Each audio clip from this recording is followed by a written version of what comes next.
ГСП онлайн. Городские новости сейчас. Суббота, 11 часов дня, Комсомольская площадь. Стартует экологическая акция «Зеленая суббота». В Сыктывкаре ее организаторами выступила группа «Экотайм», в Ухте – рекоператор по обращению с ТКО «Ухта-Жилфонд». Горожанам предложили сдать картон, пластик и использованные батарейки. Кстати, именно их принесли огромное множество. Буквально коробками люди выгружали батарейки, при этом иногда для этого ехали из близлежащих поселков. Например, Иван привез разных емкостей на 15 литров. Говорит, копил долго, собирал в школе и по всем соседям.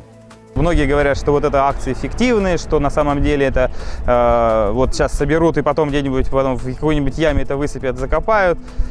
Не знаю, опасения есть, но надежда всегда остается, это умирает последний, поэтому я думаю, все-таки это должно быть грамотно передастся куда надо, на переработку, и что это все-таки послужит не вредом, а пользой.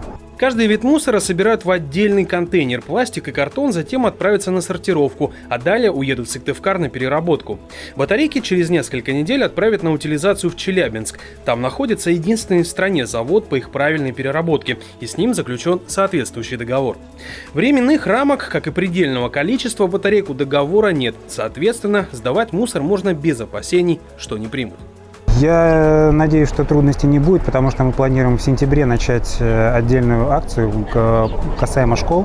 В школах будут поставлены специальные контейнеры, в которые тоже дети смогут складывать батарейки.